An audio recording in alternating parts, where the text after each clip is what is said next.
Boa tarde a todas e a todos. É um prazer enorme estar com as senhoras e senhores e queria agradecer de antemão o IBRAM pelo convite, que muito me honra em poder estar moderando esse painel na companhia de ilustres brasileiras e brasileiros para falar de um tema muito importante, que é a cooperação regional, em particular a importância do OTCA e GRULAC e as fronteiras planetárias e pandemias.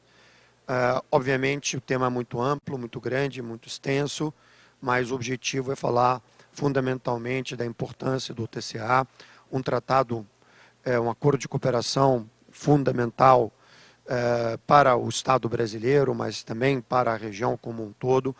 É um tratado que foi assinado ainda nos anos 70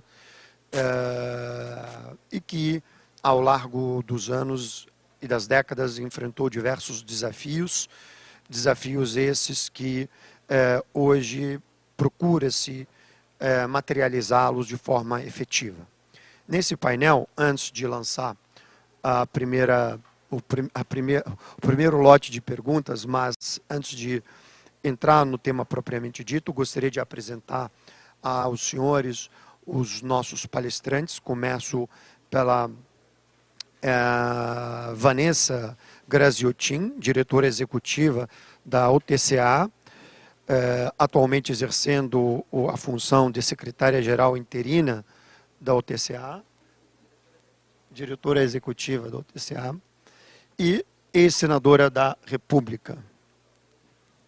Está conosco Lisa Tupiaçu, professora de Direito da Universidade Federal do Pará, onde dirige a Clínica de Direito dos Direitos Humanos da Amazônia. E Lise foi pesquisadora da Universidade de Colômbia em Nova York. Na sequência, Melina Rizzo. Melina é diretora de pesquisa no Instituto Igarapé, onde trabalha em matérias relacionadas ao crime ambiental e cooperação regional.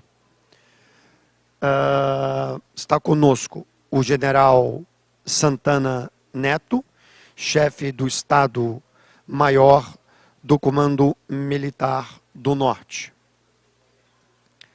E, por fim, temos a honra de ter conosco Oscar Caipo Ricci, presidente do Conselho Diretivo do Peru Sustentável e empresário para a integridade. Apresentados os nossos palestrantes, voltando ao tema do nosso painel, eu tive o privilégio de trabalhar no governo brasileiro, exercendo a função de secretário especial de assuntos estratégicos da Presidência da República, e eu tive que lidar com a realidade da Amazônia, da cooperação amazônica e, consequentemente, até do processo de integração latino-americano como um todo. E, fundamentalmente, o OTCA é um projeto muito caro para mim, pessoalmente. Eu entendo que é um instrumento vital para tratar diversos aspectos da realidade da América Latina. E no bojo dessa equação, eu entendo que estamos diante de diversos desafios esses que se impõem não só ao Brasil, mas também como instrumento de cooperação a todos os países que fazem parte do OTCA. O Brasil, obviamente, como o irmão, digamos, mais grande, né, tem uma responsabilidade consonante com o seu peso, com o seu tamanho, mas é uma responsabilidade compartilhada, que somente sozinho não é capaz de levar esse projeto à frente sem a colaboração, a cooperação e a parceria dos demais países que fazem parte desse importante ensaio diplomático, né? Então, nesse aspecto, deixo aí, nesse preâmbulo, uma pergunta um pouco solta. Quais são os desafios que se impõem para o OTCA avançar de forma concreta e efetiva? Qual é a importância que o Brasil deve dar, assim como os demais países, e quais são os mecanismos de modernização pelas quais ele precisa passar.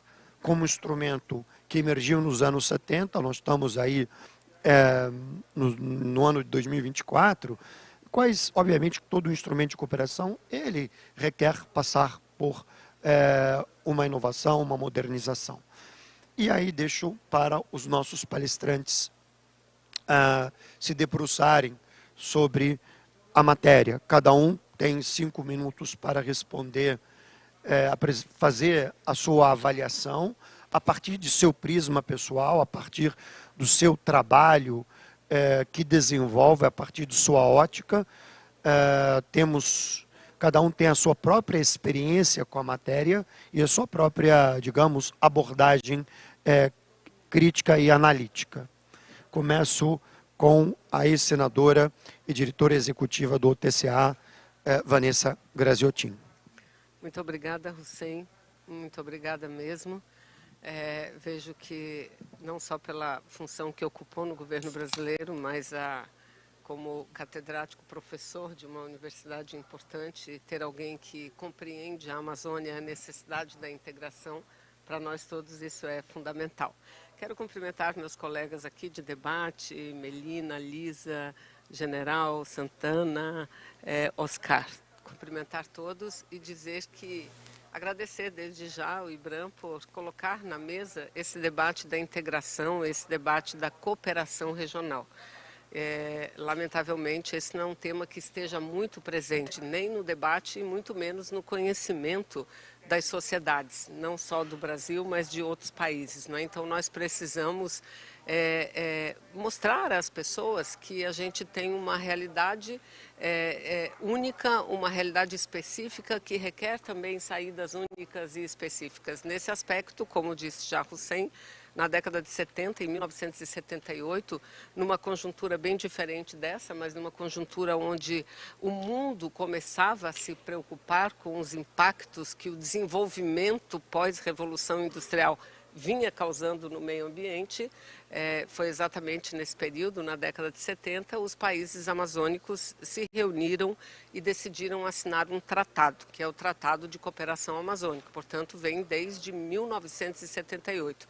Posteriormente, vocês sabem que um tratado ele tem que passar obrigatoriamente nos parlamentos de todos os países para poder entrar em vigor. E, posteriormente, uma única emenda que teve criou a Secretaria Permanente.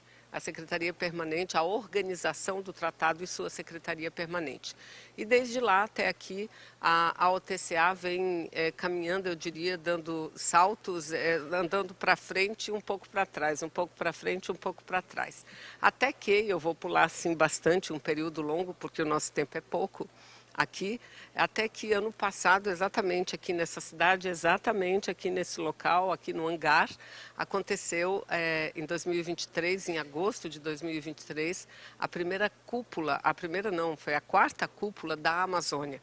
Foi a primeira grande atividade internacional organizada pelo presidente eleito Lula, né? Foi a primeira. Ele fez questão de que fosse a primeira, o primeiro evento internacional que o Brasil organizava e aconteceu aqui. Nessa cúpula de Belém, onde reuniram-se os 8 presidentes dos 8 países membros da OTCA, eles aprovaram uma declaração, que é a famosa Declaração de Belém, com 113 parágrafos que se transformaram em 27 resoluções, que são as leis desta nossa organização, que é uma organização internacional. Diferente dos outros blocos, porque os outros blocos, como o Bloco Europeu, o Mercosul, são blocos que se organizam mais visando o comércio, visando a economia. Aqui não, a OTCA ela nasceu de uma outra necessidade, não é? Porque é uma organização que junta 8 países, mas não a totalidade do território dos 8 países, não. Nós trabalhamos apenas na região amazônica de cada um dos países, não é? Então é diferente, mas o que explica essa necessidade? Simples. A Amazônia é o bioma mais importante do planeta. É a maior floresta tropical biodiversa do planeta. Ela tem a maior reserva hídrica do planeta.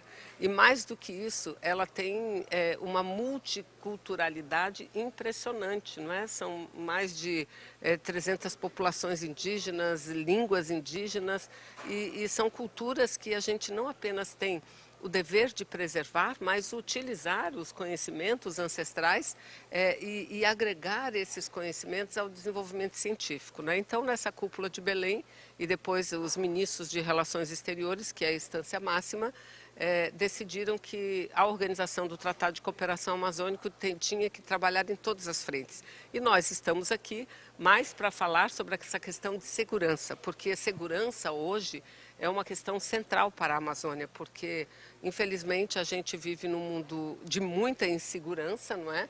Onde o crime organizado avança muito e já se percebeu por estudos, por levantamentos, que a Amazônia tem sido uma rota muito importante de produção de drogas, de local de trânsito, né? de uma série de ações ilícitas e ilegais, e que também se percebeu que essas ações ilegais ilícitas estão extremamente vinculadas também com os crimes ambientais, né? O que tem feito com que a gente tenha, com que situações graves para a população aconteçam, né? Então, também há a resolução número 9 que ela criou já uma comissão especial de segurança da Amazônia.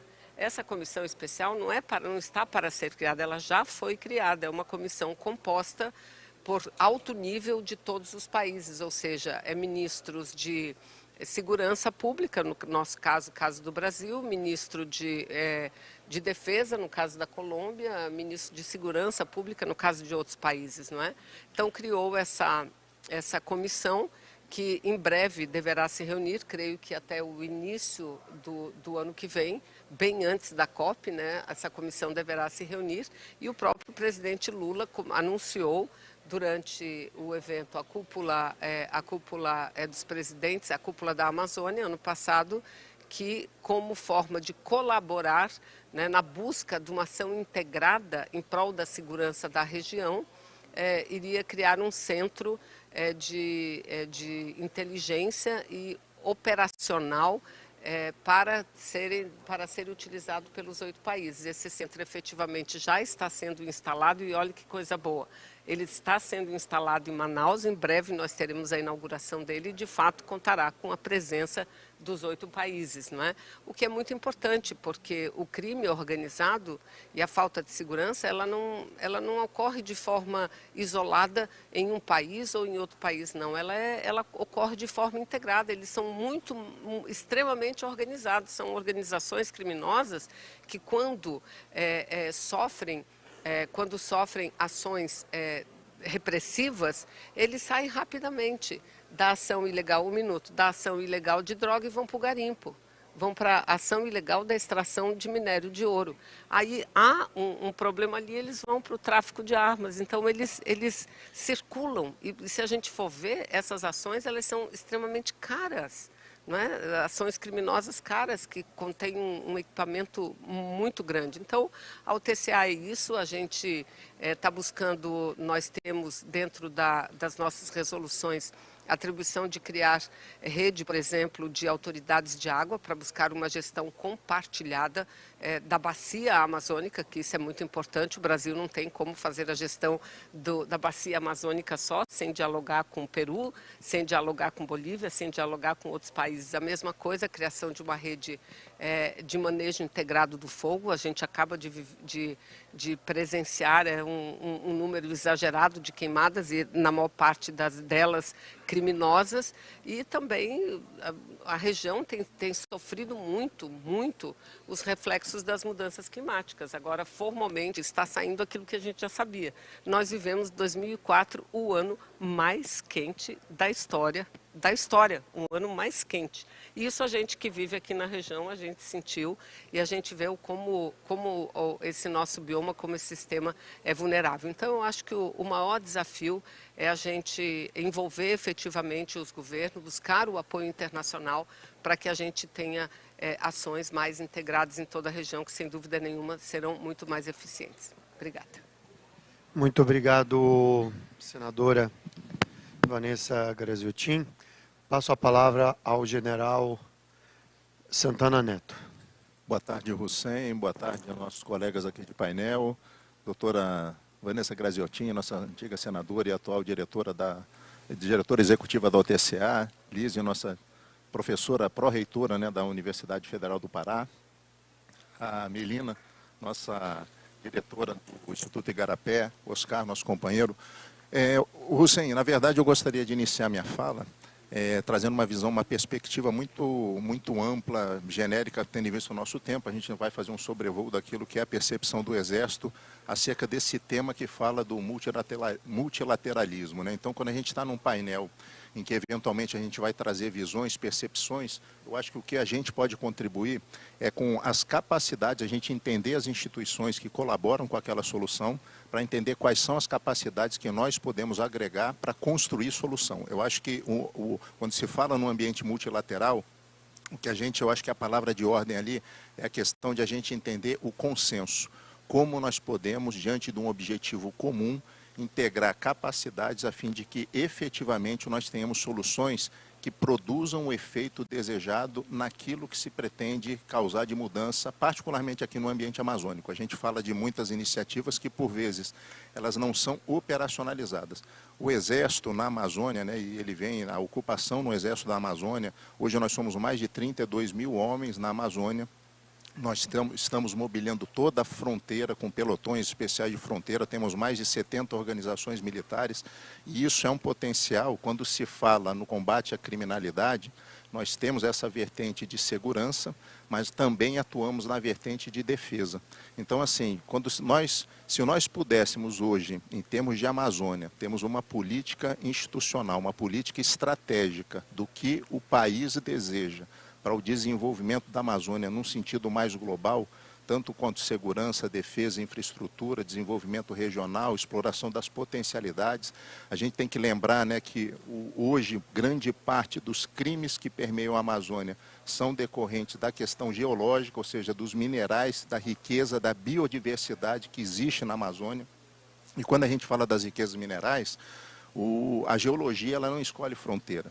Então, nós temos os tratados de cooperação, eles são importantes porque exatamente a gente vai ter interesses comuns na exploração daquela riqueza que pertence a um determinado país, mas que, porventura, acaba sendo prejudicada por conta da falta da regulamentação ou dos ilícitos que vão permear tanto a questão da exploração, do garimpo ilegal, ou das terras, né, que são protegidas e, eventualmente, ocorrem os ilícitos em territórios que são protegidos, deveriam ser protegidos. E aí a questão da infraestrutura, ela acaba sendo determinante para que a presença do Estado naquele determinado local traga o efeito que se deseja. Porque quando se fala de infraestrutura na Amazônia, nós temos imensas dificuldades a serem vencidas.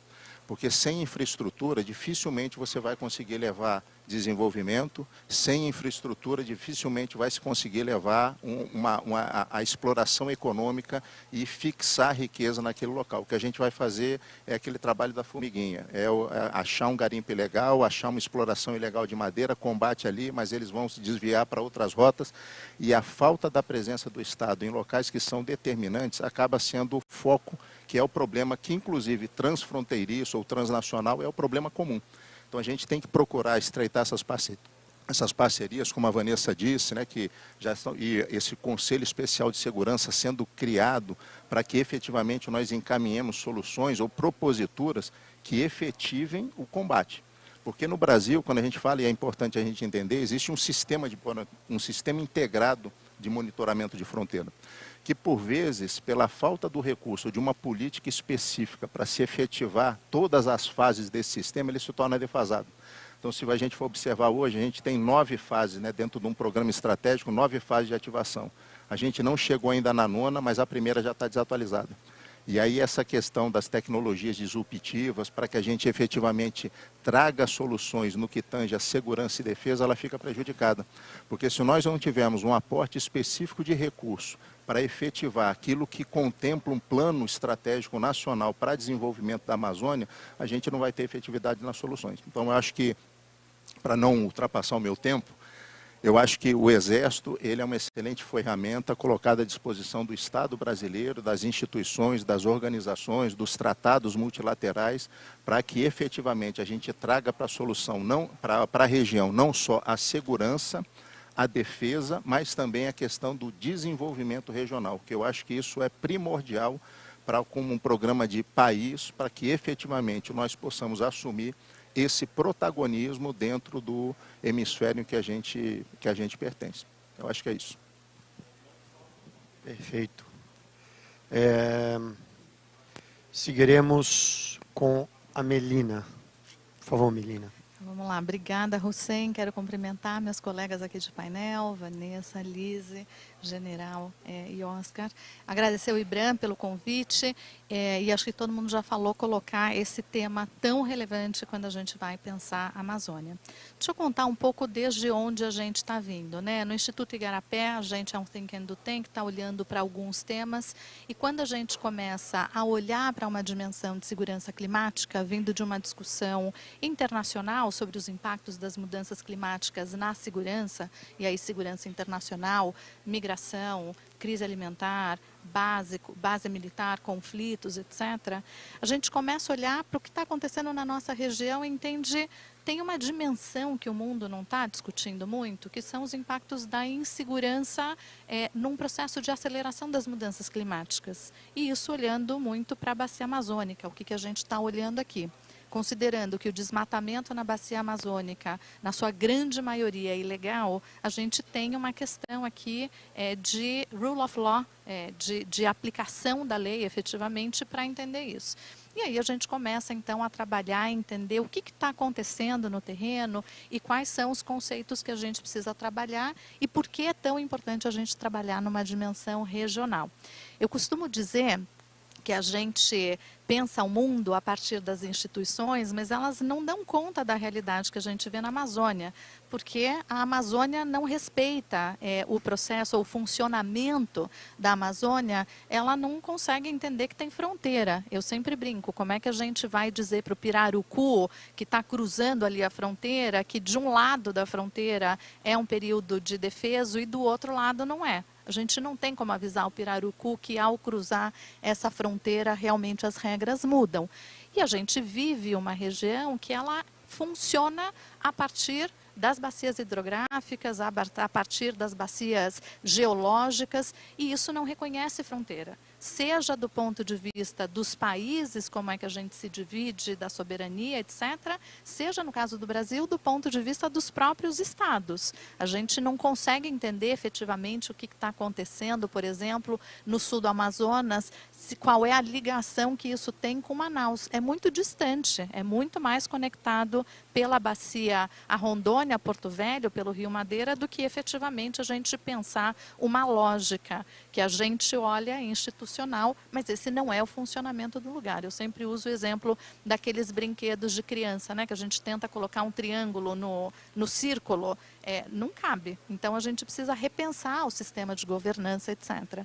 E para mim essa é a Amazônia, e quando a gente vai pensar a lógica de uma visão unificada para defender a Amazônia, se a gente quer defender isso como talvez o principal ativo estratégico que essa região hoje tem, como é que a gente preserva a bioeconomia, entendendo todos os seus impactos para a regulação climática global, para o funcionamento efetivamente da vida para a nossa sobrevivência, a gente precisa pensar nessa lógica. E aí a discussão política, muitas vezes, ela não dá conta dessa realidade.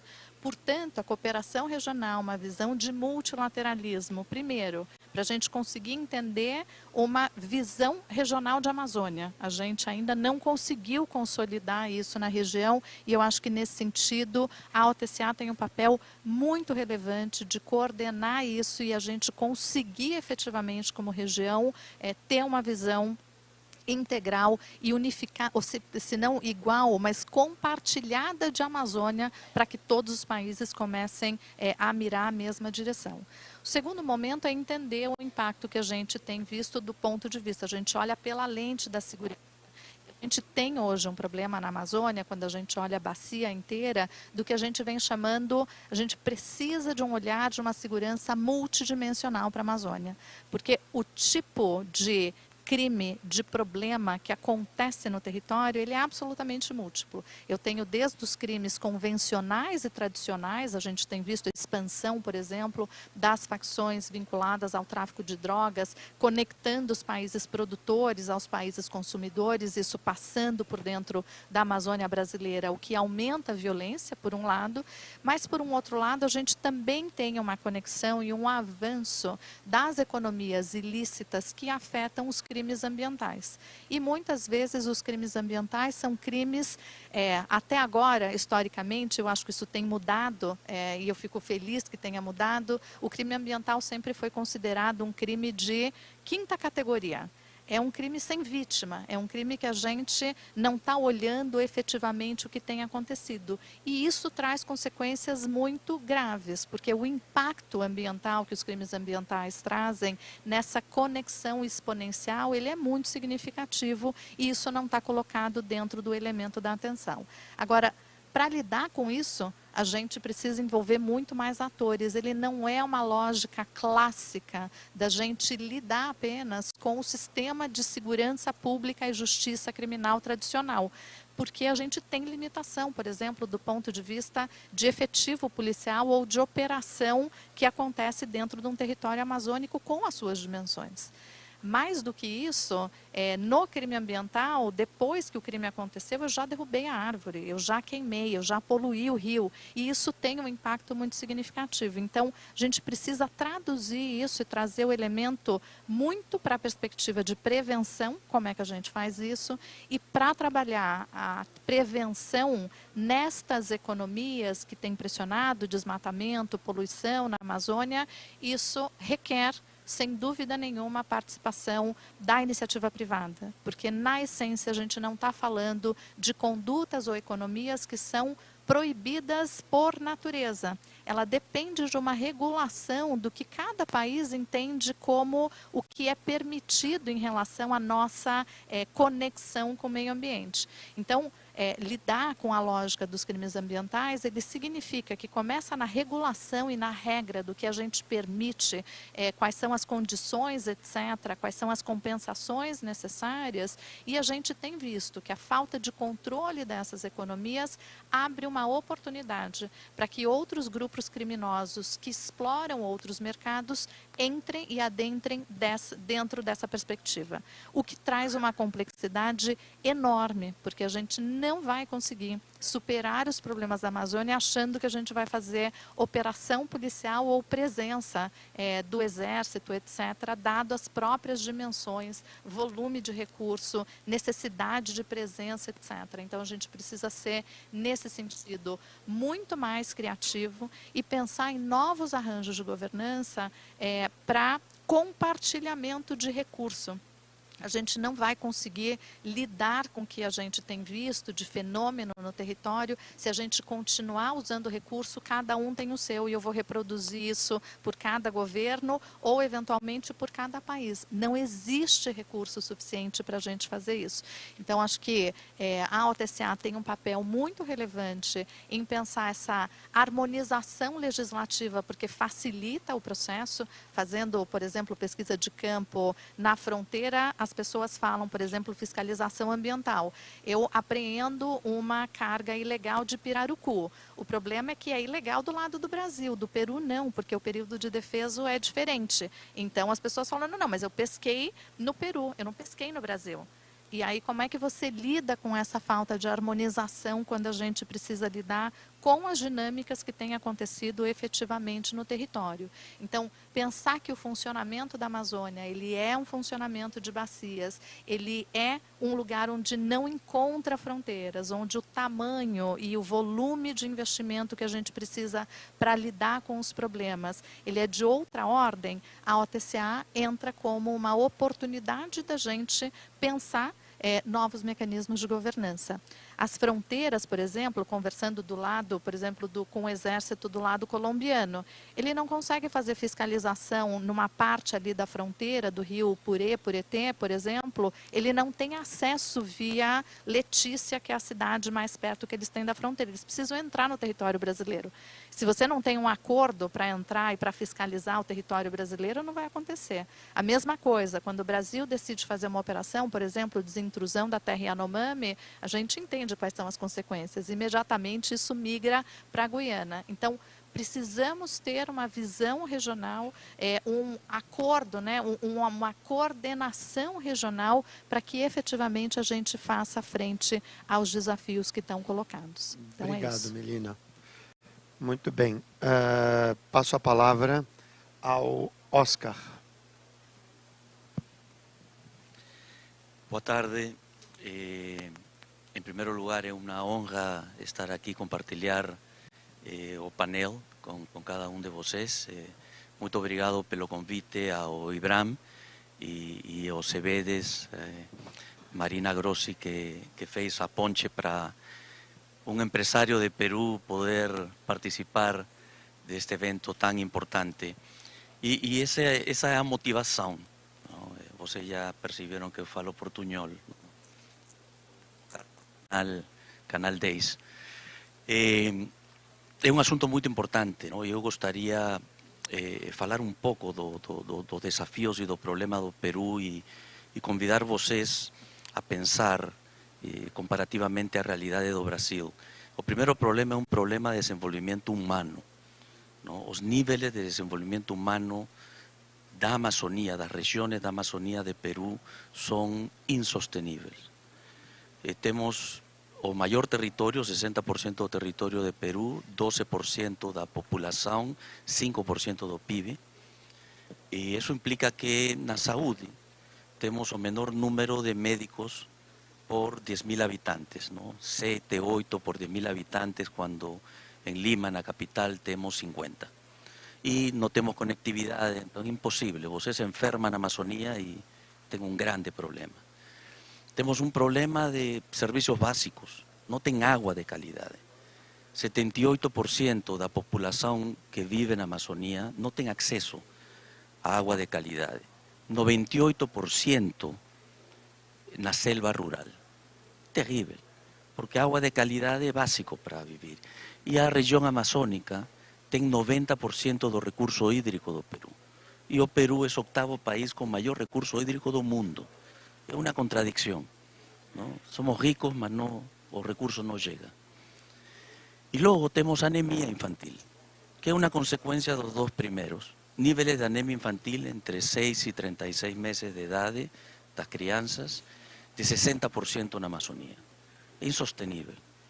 E a suma dos três vai resultar em um nível de educação que nenhum país que pretenda aspire a ser desenvolvido pode sostener.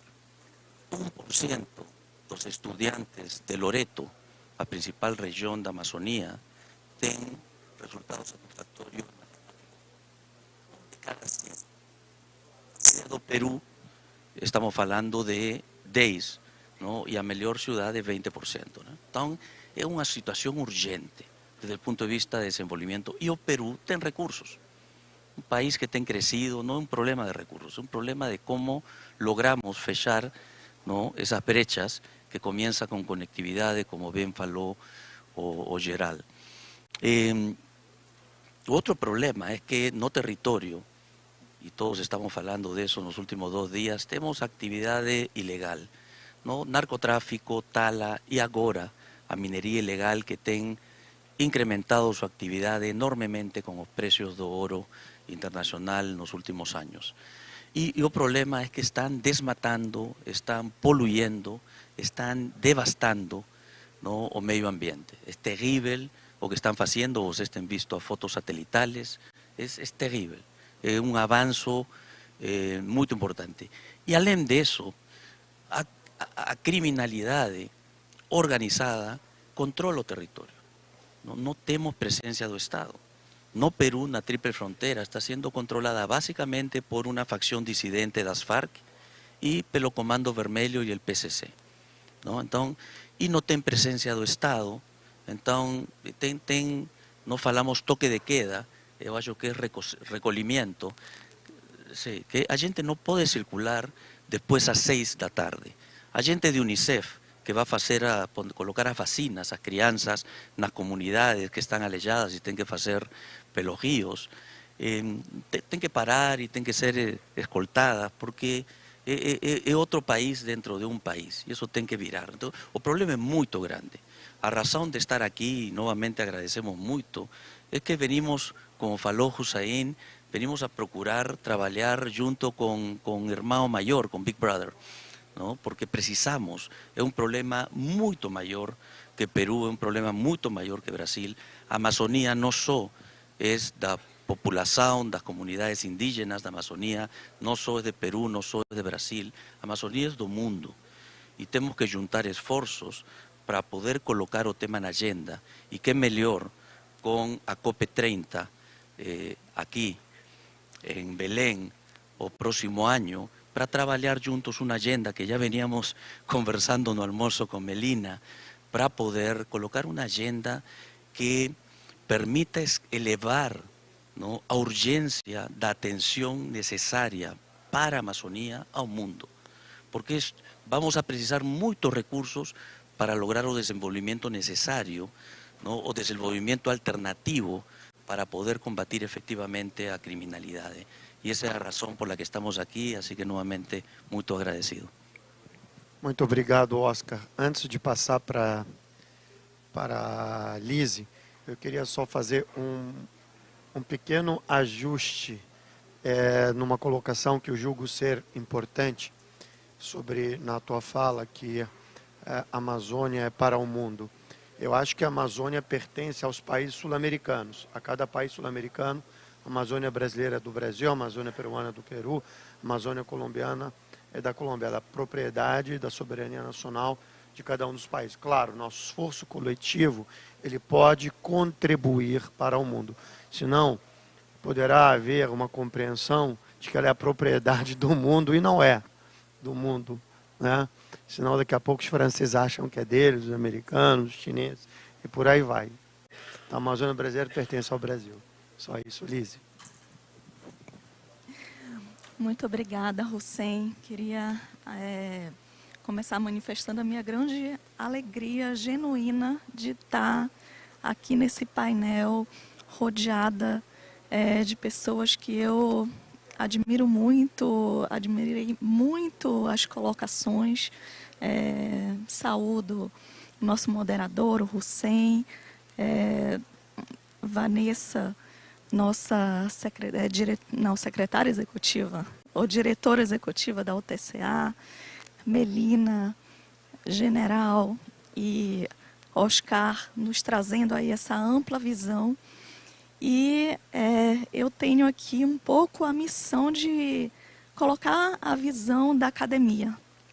É até algo que nós falávamos há pouco. A Universidade Federal do Pará é a segunda maior universidade do Brasil, a maior universidade do mundo em produção científica sobre a Amazônia.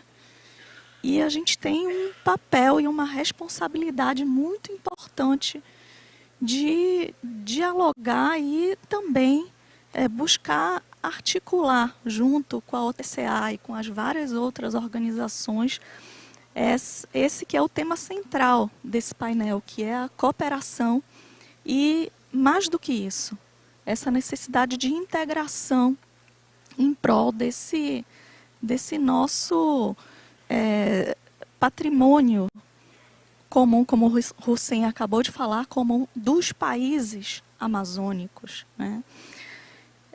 A gente está diante aí de uma série de desafios, né? O primeiro ponto que nos foi colocado aqui para refletir é justamente desafios relacionados à distância, desafios relacionados à logística, desafios relacionados também a essa multiculturalidade. Nós temos vários países, várias culturas, várias etnias convivendo dentro desse território, inclusive etnias milenarmente ocupantes desse território, que nós muitas vezes temos dificuldade de reconhecer e valorizar. E esses desafios, eles nos levam também a problemas comuns, que todos os nossos colegas aqui de mesa colocaram. A gente tem esses problemas seríssimos relacionados à segurança, aos crimes que vêm sendo cometidos de forma gravíssima, esse conjunto de crime organizado que vem levando a um problema ainda maior, que é o problema relacionado à questão ambiental.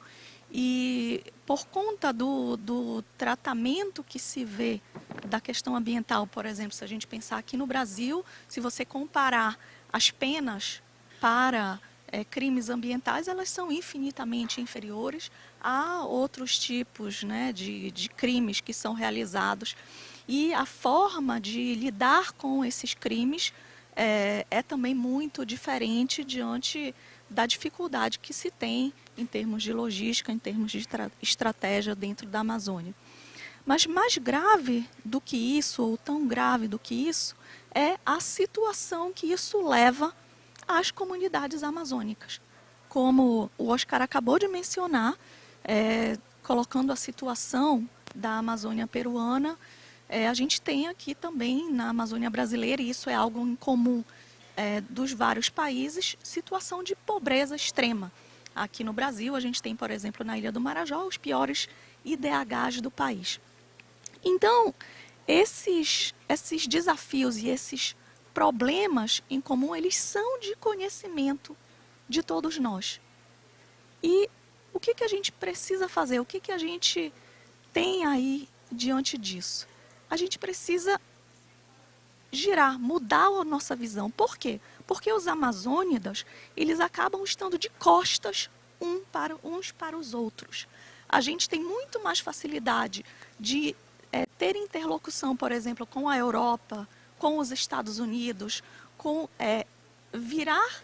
estamos virados para outro lado e não virados para nós mesmos, para dentro, para os nossos parceiros amazônicos.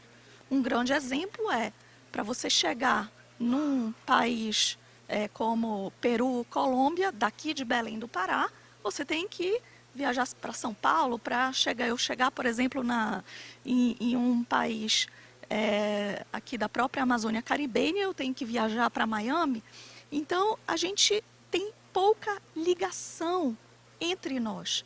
A gente precisa, então, nos virar e tentar fazer com que haja, de fato, como foi bem mencionado aqui, uma visão regional da Amazônia, uma Amazônia como sendo uma região que tem muito mais a crescer se trabalhar em conjunto, se nós conseguirmos, de fato, nos unir pelo que nós temos em comum de bom, para lidar com o que nós temos em comum de ruim, que são esses vários problemas e desafios. Então, isso que nós temos, e nós temos a possibilidade de ter um pensamento comum, de ter um pensamento em comum para, a partir da necessidade de criar soluções novas, é algo que deve nos unir. E isso perpassa por alguns aspectos que estão muito dentro dessa nova, dessa reestruturação da UTCA, né? O que a gente pode construir aí, mas não colocando tudo dentro das mãos da UTCA, porque isso depende de cada um também. Mas isso perpassa, por exemplo, pelas instituições científicas. E aí eu coloco a Universidade Federal do Pará e as várias outras instituições universitárias dessa região que precisam dar as mãos. A gente precisa se voltar para essa parceria dentro da Panamazônia, dialogar, trocar conhecimento. Esse conhecimento científico ele precisa ser ancorado no conhecimento das populações. A gente precisa construir ciência colaborativa. A gente tem como mobilizar as populações para que elas próprias valorizem as suas próprias culturas, os seus próprios conhecimentos, aquilo que a gente tem em comum, interagindo com as instituições científicas e, como bem falou o general, valorizando também a capacidade das demais instituições. Então, nós temos o apoio, por exemplo, do Exército e das demais instituições, mas que precisam ser dotadas de infraestrutura. Essa infraestrutura ela precisa ser construída de baixo para cima, com a participação das populações locais e tendo por foco a questão dos recursos. Agora, esses recursos, os recursos financeiros, eles precisam ser trabalhados em conjunto com os demais países. Não apenas os recursos financeiros, mas também a questão da normatividade. A gente precisa dialogar em conjunto para que não haja duplicidade de esforços, gerando gastos de recursos por vários países para fazer as mesmas coisas com efeitos limitados.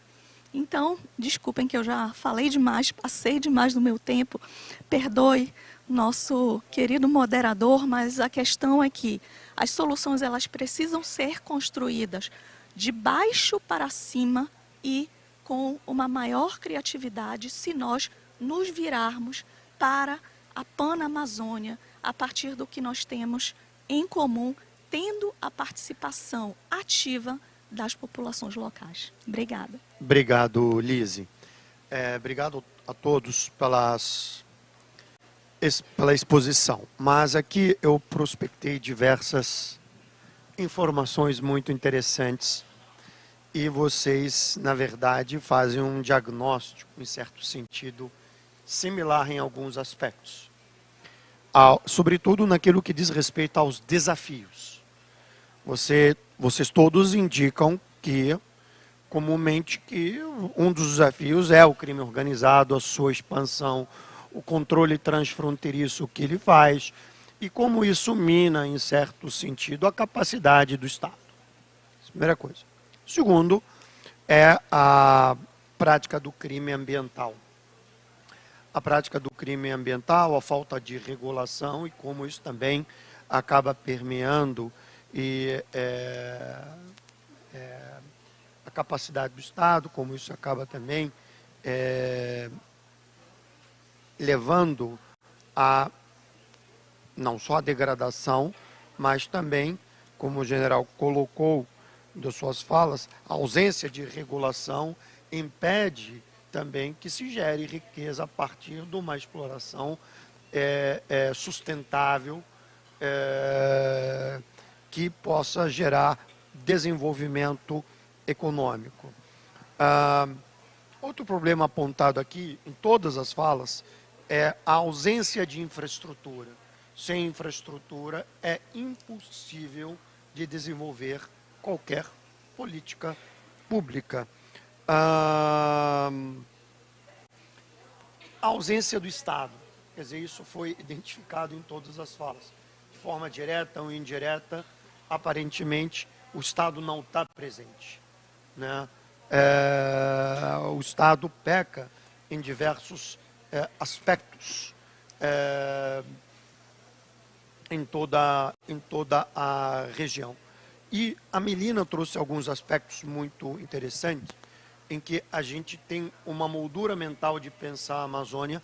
Essa moldura mental de pensar a Amazônia, ela precisa, isso já sai um pouco dos desafios, mas desafios entra na forma de pensar um pouco a modernização de como compreender de como compreender a dimensão da Amazônia. Quer dizer, a partir digamos assim, quando ela disse que num triângulo já não cabe mais, o exemplo que ela trouxe dentro da mesma dimensão que poderia caber antes, porque muitas vezes numa determinada região, a interligação a uma outra região fica muito mais próxima, e quando a gente pensa aquela região de forma muito mais estanque, voltada para uma outra micro-região dentro do Estado brasileiro. Então, é preciso repensar isso de forma estrutural. O Oscar ele traz pontos importantes sobre o crime organizado, sobre a exploração predatória que existe no Peru, sobre o desmatamento, problemas que são também os problemas do Brasil. Então, os desafios são comuns. E aí eu coloco uma pergunta objetiva para todos vocês. Se nós sabemos quais são os desafios, o diagnóstico está feito aqui por vocês. Os desafios estão claros.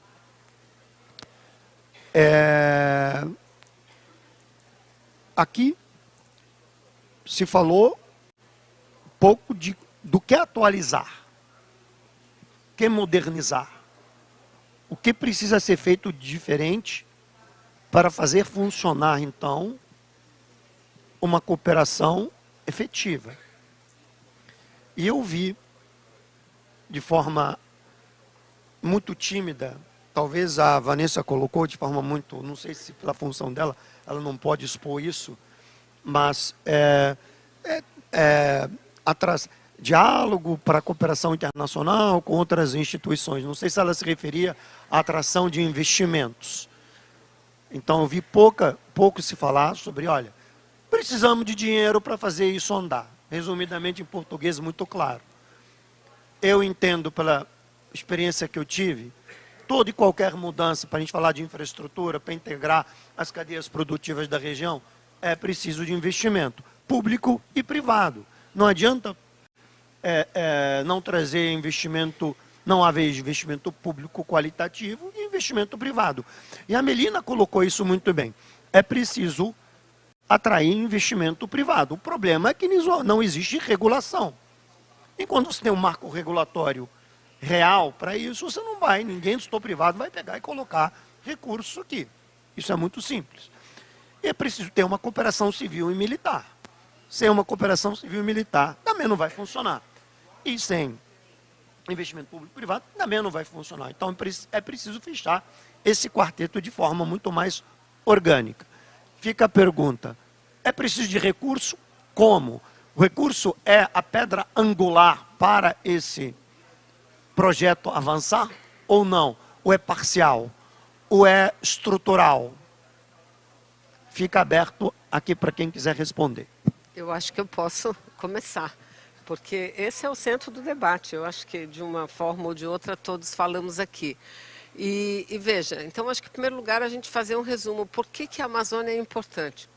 Eu resumiria. Primeiro, porque cumpre um papel, assim como as florestas do planeta, cumpre um papel muito importante nesse processo de não permitir o avanço das mudanças climáticas e do aquecimento global. Primeiro isso. Segundo, é uma região muito rica. Rica em todos os aspectos. Rica do ponto de vista da reserva de água, rica do ponto de vista da biodiversidade, rica do ponto de vista da mineração, de tudo. Então a Amazônia é importante por isso. E nós, como bem colocado, teremos ano que vem, pela primeira vez na história, uma COP acontecendo na Amazônia.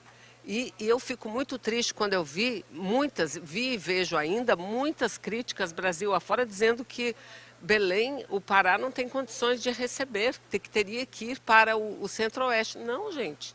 Nós temos que mostrar a Amazônia como ela é, que não tem saneamento básico, que não tem infraestrutura, que não tem educação. Tudo que foi dito aqui, nós acabamos de concluir um estudo com a CEPAL que mostra as assimetrias que tem dentro dos países e entre os países na região amazônica. São os piores índices no Peru, no Brasil, na Colômbia, em todos os países, os índices de desenvolvimento humano são os piores na região amazônica. Não é? Se a gente chegar na área de saúde, a gente pode fazer 10 debates sobre a saúde, que é uma questão terrível. Não é? Então, isso é uma realidade posta. E não é uma questão de ter reserva ou não para falar. Então, a Amazônia, ela cumpre um papel muito importante para o planeta. E as próprias conferências de mudanças climáticas dizem, e elas trabalham sobre o princípio da responsabilidade coletiva, responsabilidade comum, porém diferenciada. Então, quem que mais emite gases de efeito estufa no planeta? São os países desenvolvidos. Então, eles têm que contribuir para que países em processo de desenvolvimento, e principalmente os detentores de florestas como nós, possamos desenvolver projetos que conservem esse meio ambiente. E que conserve esse meio ambiente garantindo o desenvolvimento sustentável das pessoas também. Então, essa é a grande questão. Precisamos de recursos internacionais, sem dúvida nenhuma, só que nós não podemos e nem estamos pedindo esmola. Nós queremos que se cumpram acordos internacionais estabelecidos. Isso é que a gente precisa dizer. Não é à toa que o presidente do Brasil sempre diz isso. Eles prometeram 100 bilhões de dólares por ano e a gente nunca viu nem um terço disso até hoje. Não só na questão das mudanças climáticas, também na biodiversidade é a mesma coisa. Então, é isso que a gente precisa fazer. Por isso que a COP30 aqui na Amazônia é muito importante. A gente tem que dar um salto qualitativo e quantitativo em relação a isso, garantindo sempre o quê? Isso que o Hussein falou, a soberania dos países sobre os seus territórios. Porque a Amazônia não é só a árvore e a água, são as pessoas também. Então, como partilhar esse desenvolvimento entre pessoas, água e florestas? Esse é o nosso grande desafio e que o mundo tem obrigação de contribuir para esse processo. Fala, Melina. Hussein, eu acho que tem uma questão que eu acho que a Vanessa coloca, e parte da sua provocação, e que por muito tempo a gente pensou sobre quem não está aqui, né? Não é quem está aqui. Quem está aqui conhece muito bem a Amazônia, e eu lembro a primeira vez chegando para fazer pesquisa na Amazônia, as pessoas me diziam, vocês do Sul e do Sudeste não sabem o que é a Amazônia. Eu falei, vocês têm toda razão. Toda razão. Primeiro informe que sai diz, o movimento é pelo rio. Para quem é da Amazônia, assim, obrigada por nada. A gente vive isso historicamente, a gente sabe que a movimentação do fluxo é pelos rios. Quem não sabe é quem mora em São Paulo e no Rio de Janeiro. Então, de fato, entender a Amazônia é uma questão muito central e muito importante. Por isso que eu acho que a COP aqui, ela também dá uma dimensão para quem está de fora e fala da Amazônia como essa coisa inatingível. E tem um elemento central, é que a gente precisa pensar que a Amazônia é uma região absolutamente povoada. A gente tem aqui, se a gente pensar na bacia aqui amazônica, a gente está falando de 40 milhões de pessoas. Então, para começar a fazer essa discussão, a gente precisa entender que estamos falando de uma população que está vivendo numa situação de extrema vulnerabilidade e pobreza, isso em todos os países, não é só no Peru. Quando a gente faz comparação, o que significa os índices socioeconômicos na região amazônica comparado com o resto de todos os países, Brasil, Colômbia, Peru, Equador, o que quer que seja, a região amazônica ela é sempre mais vulnerável comparado ao resto dos países. Então a gente precisa entender esta realidade. Quando você fala sobre economia, eu acho que a gente não tem uma visão, como eu dizia, regional e sistêmica sobre a Amazônia, mas também a gente precisa atualizar a nossa visão sobre o que é um desenvolvimento da Amazônia e como a nova realidade que a gente tem vivido da policrises no mundo, ele nos obriga a repensar que matriz econômica faz sentido para a Amazônia. Porque a gente não pode mais pensar em desenvolvimento que não seja compatível com a floresta de pé. A gente está vivendo um momento muito crítico do ponto de vista da humanidade, e se a gente não repensar também que matriz econômica é essa, quais são os limites, porque entendemos, estamos num evento aqui de mineração e se falou muito de minerais críticos. Quando a gente olha o mapa dos minerais críticos para a transição energética e a biodiversidade, 30% do que a gente conhece no Brasil está na Amazônia. qual é o trade-off que a gente vai fazer e quais são os limites, porque a gente também tem aqui um processo de biodiversidade muito central. Então, acho que a gente precisa, não é só o investimento, acho que a gente precisa colocar isso, que o desenvolvimento econômico ele é central, mas ele não é qualquer tipo de desenvolvimento econômico, a gente precisa repensar a lógica, não faz mais sentido as grandes obras, quando a gente pensa Belo Monte, os impactos que isso trouxe para dentro da região, se isso faz sentido do ponto de vista do que é compatível com a floresta de pé, com novos mercados que ainda não foram desenvolvidos. E mais do que isso, muitas vezes, e eu já escutei isso muito de quem está na Amazônia, que a gente fala, é uma ausência do Estado. Eu já escutei, já fui corrigida muitas vezes dizendo, não é só ausência de Estado, muitas vezes ela também é um processo fomentado pelo Estado, a falta de segurança que a gente tem visto. Quando a gente o funcionamento não é só, não tem ausência. Muitas vezes é a lógica. Se a gente pensar, inclusive, a história, né, da urbanização e trazer pessoas para a Amazônia, ele era uma lógica que a gente precisa atualizar. A floresta sempre valeu mais derrubada do ponto de vista econômico do que de pé. Então, eu acho que tem muitos elementos aqui para a gente colocar. Precisamos reverter e aí criar novos mercados onde efetivamente a floresta de pé passe a valer mais do que a floresta derrubada. Tem um custo de oportunidade aqui que está dado e a gente ainda não encontrou esse processo e o equilíbrio econômico dessas estruturas. Compartilhar essa visão sobre o que é e o que pode, o que não pode, entendendo que precisa ter salvaguardas, dependendo do lugar onde tem, pode ser a mina que for, mas tem lugar que a gente precisa criar essas salvaguardas, porque a biodiversidade que está colocada aqui em xeque, e sem biodiversidade para fazer o equilíbrio que a gente tem no mundo, não tem 1,5 sem Amazônia. Então, a gente precisa começar a olhar as perguntas difíceis que precisam ser feitas e aí uma responsabilidade dos dois lados, tanto público quanto privado, entendendo como é que a gente traz, porque mesmo o capital privado não pode esperar da Amazônia a mesma taxa de retorno do que a gente tem visto de uma série de outras economias, porque a gente tem aqui um balanço e um equilíbrio para ser colocado. Então, sem dúvida, a gente precisa de investimento, mas olho, não é qualquer tipo de investimento que cabe dentro da Amazônia. Então, a gente precisa fazer esses alinhamentos de base, porque senão todo tipo de investimento vale e todo tipo de investimento não vale, dado o que a gente tem visto e os riscos que estão colocados. Ouvindo a Vanessa e a Milena falarem, eu tenho algumas reflexões, uma reflexão muito pessoal, e achei muito interessante essa abordagem, porque realmente quando a gente fala de investimento, acho que nada acontece se não tiver um investimento, né? A gente precisa do investimento para fazer a coisa acontecer. O engraçado é que às vezes parece que a gente entra num loop em que a gente busca um investimento externo para fazer, e aí o investimento se resume a combater a criminalidade, a combater o garimpo ilegal, e a gente não pensa num modelo econômico que eventualmente vai trazer a sustentabilidade para quem mora aqui.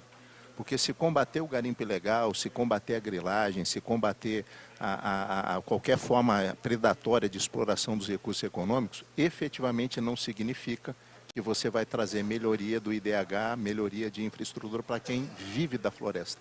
O só manter a floresta em pé, e é importante que a gente tenha esse modelo de sustentabilidade, de fazer a exploração mantendo a floresta em pé, a venda do crédito de carbono, hoje é uma commodity que a gente olha, vamos vender crédito de carbono, ok, mas como isso vai trazer para quem vive na Amazônia, para o ribeirinho da Amazônia, como é que isso vai trazer a capacidade de ele ter um desenvolvimento, como a gente tem no sul do país, e possa fixar, ele possa viver aqui com esse, porque senão o recurso, a gente pensa muito, né, porque nós somos assodados por isso, porque existem muitos crimes, a gente fala muito do crime, é o crime organizado que vem, aproveita a falta de vigilância, mas ele entra pelos crimes, um território de passagem, é o mercado produtor, trazendo para o mercado consumidor, mas quando a gente combater isso, e combater a grilagem, combater o garimpo ilegal, isso não vai trazer uma sustentabilidade para o povo da Amazônia.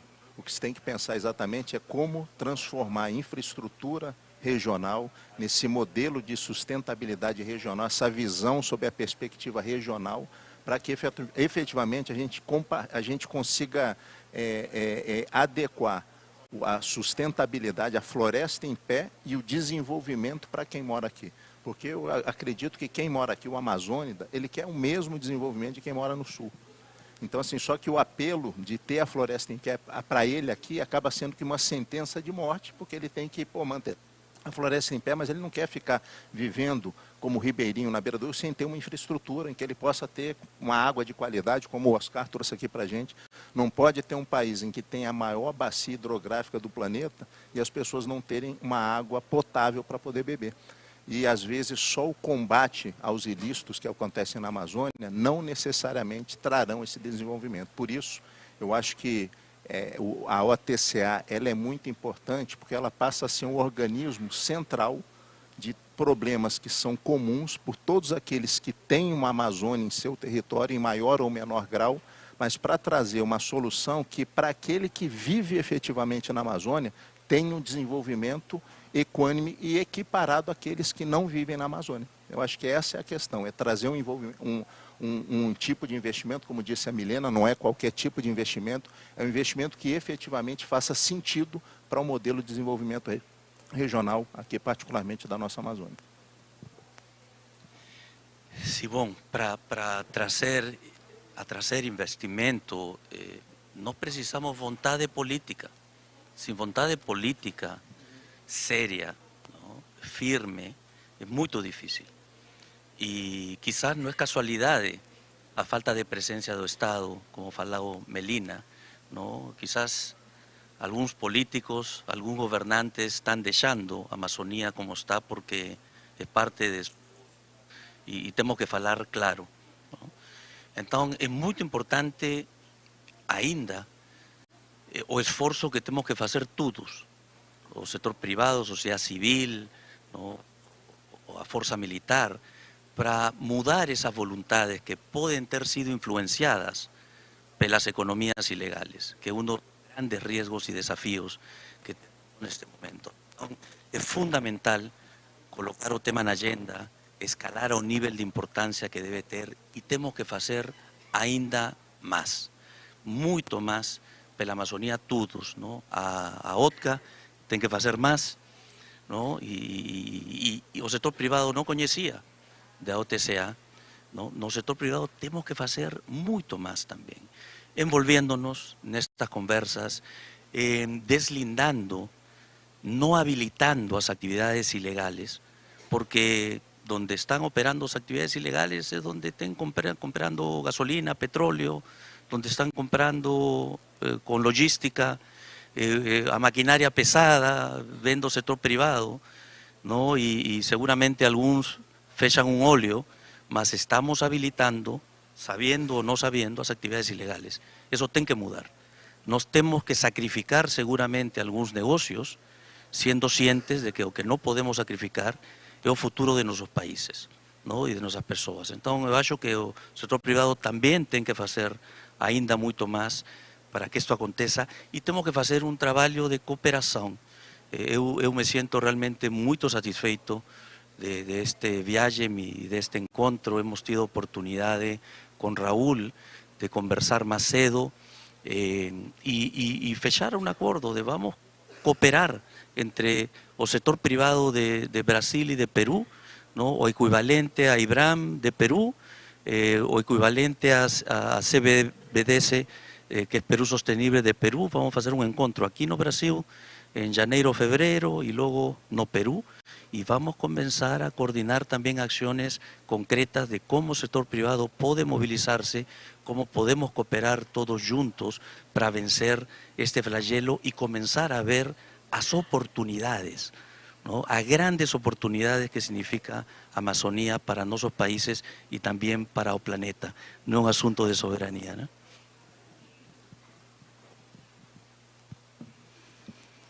Bom, na verdade, eu fico muito feliz de acabar de ouvir o Oscar quando ele menciona essa importância da cooperação do setor privado. De fato, né, respondendo a provocação do nosso moderador Hussein, a questão central é uma questão de recursos, sim, mas como a gente percebe da fala de todos os meus colegas de painel, não é apenas uma questão de quantidade de recursos, também de quantidade de recursos, mas mais especificamente uma questão de qualidade na aplicação desse recurso. E quando a gente percebe que a Amazônia está no centro do debate climático, a gente tem aí, e a gente está aqui na véspera de uma COP, que vai ocorrer semana que vem em Baku, onde um dos principais pontos de debate será o financiamento climático, e vai se discutir uma nova meta, né, desse fluxo de recursos para o financiamento climático. Mas esse fluxo de recursos para o financiamento climático, ele é insuficiente nesse momento, então a gente precisa aumentar.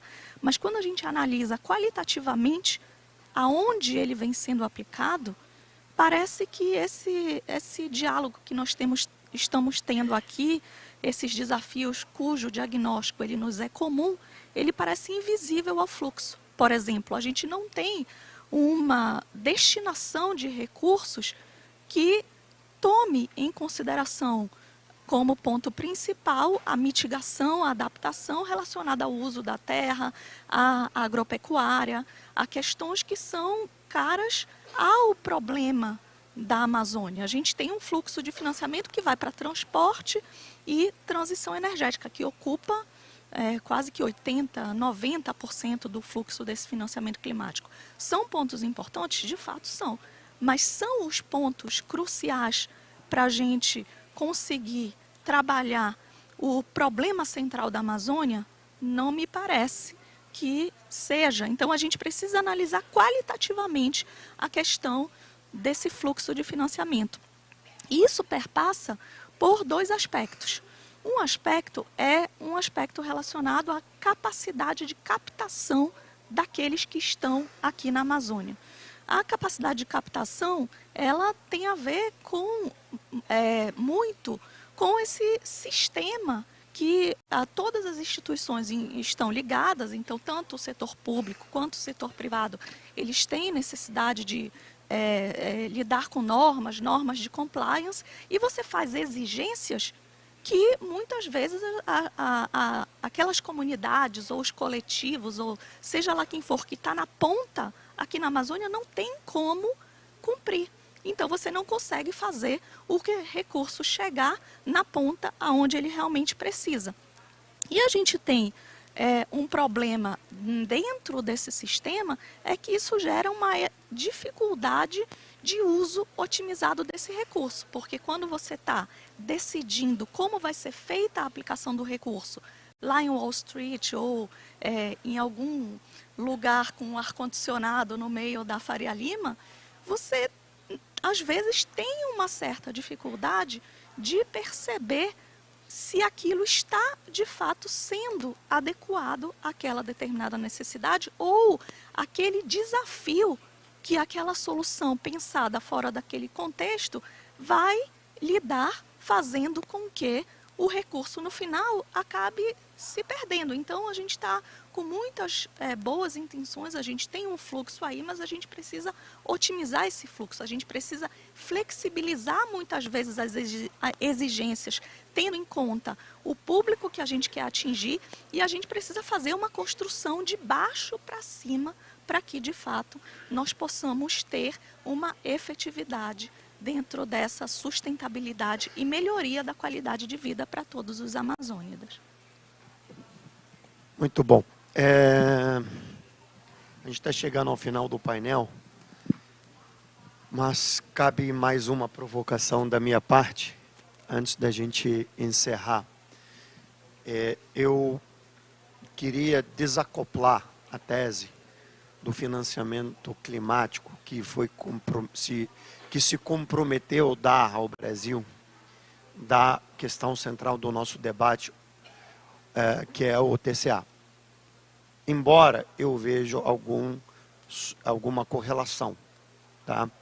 É óbvio que há alguma correlação, mas eu queria um pouco desacoplar isso, porque a gente não pode, em certo sentido, apostar que os países que assinaram esse termo de compromisso em tratado na Declaração de Paris, eles assumiram o compromisso, que eles vão cumprir.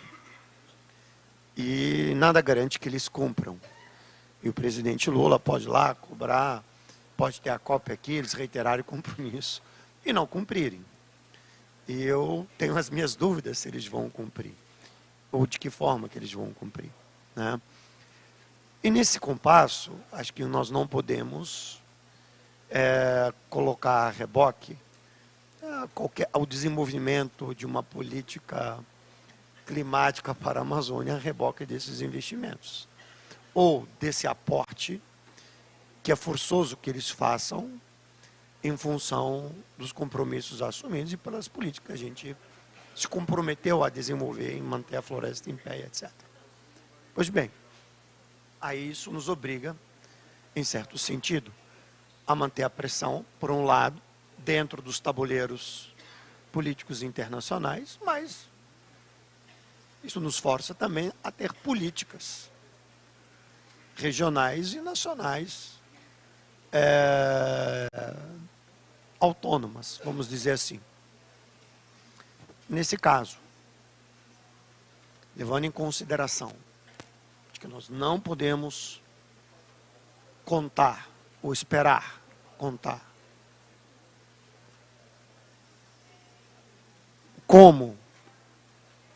quais seriam as recomendações dos senhores para a UTCA, para a diretora executiva.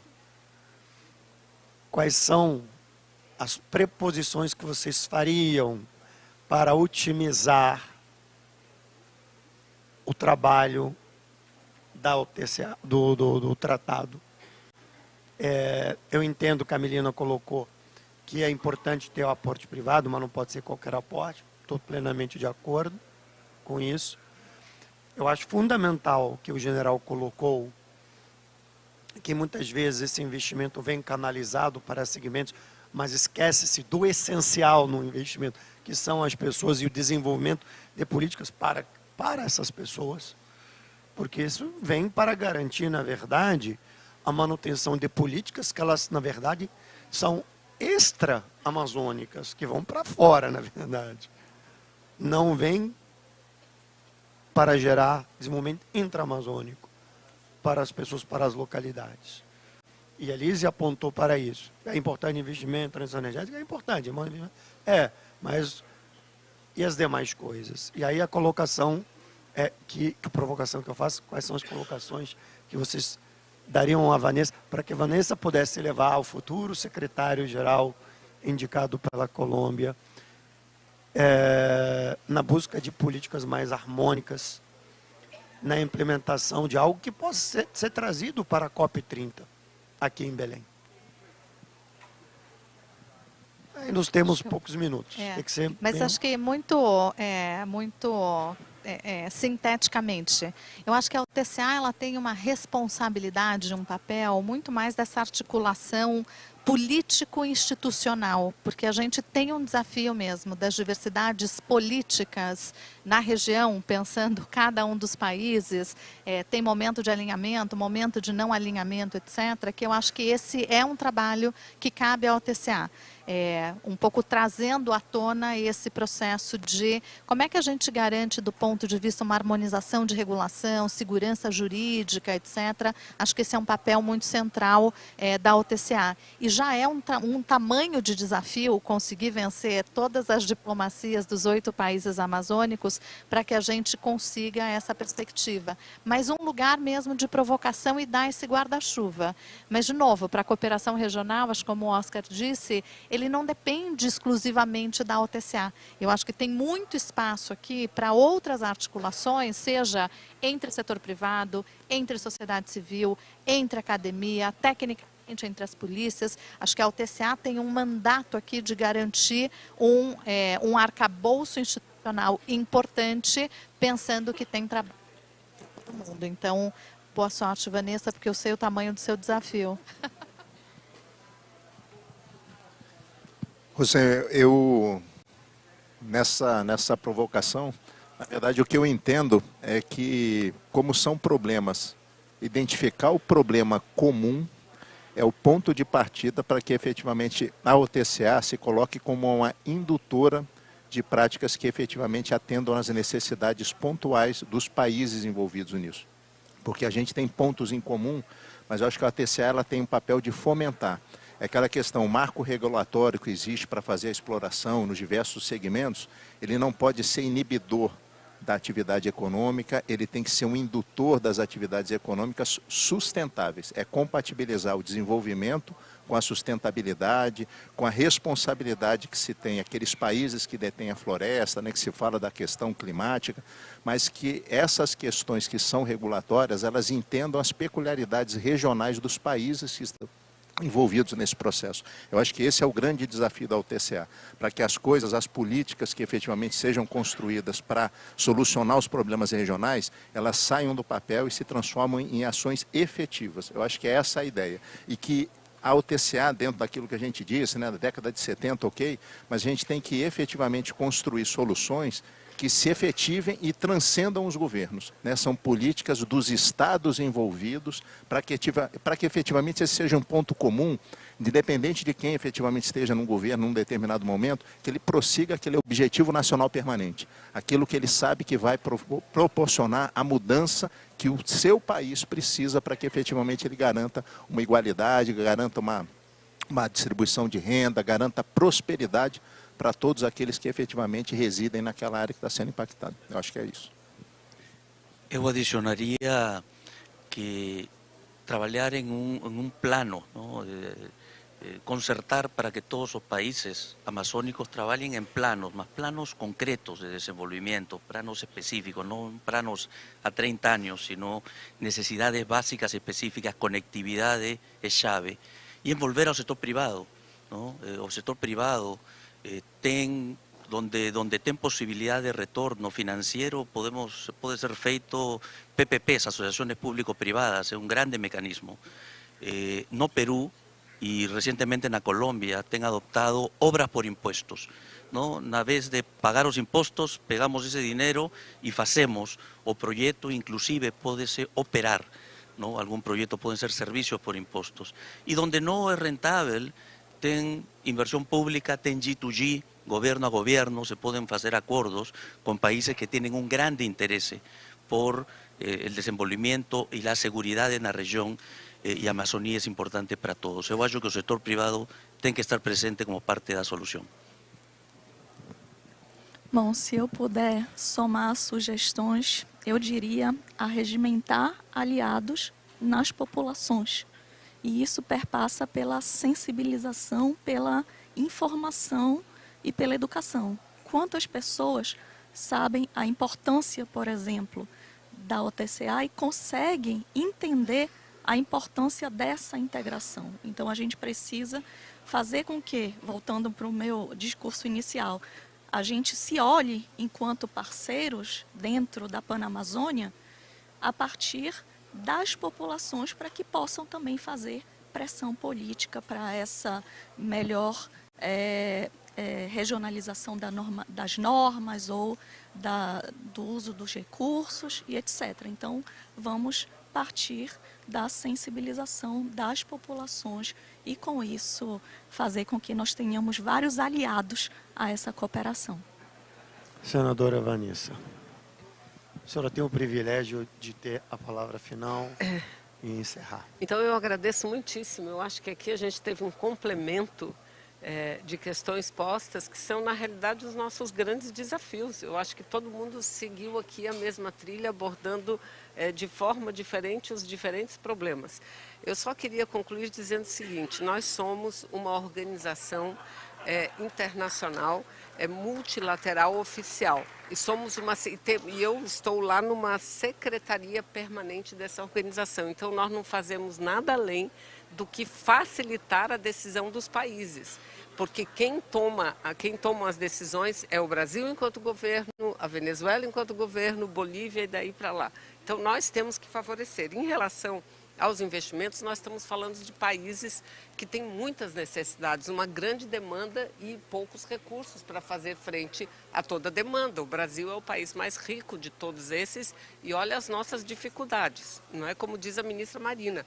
São tantas as demandas do Brasil na área de saúde e de educação, que acaba que a voz da Amazônia às vezes não é muito ouvida, passa a não ser prioridade, porque não é onde tem a maioria da população, não é? Enfim, então eu creio que e nas resoluções, quando a gente for ver, eu aqui, vocês entrem na internet, vocês vão ver todas as resoluções, tem duas questões que são comuns para a maioria das resoluções.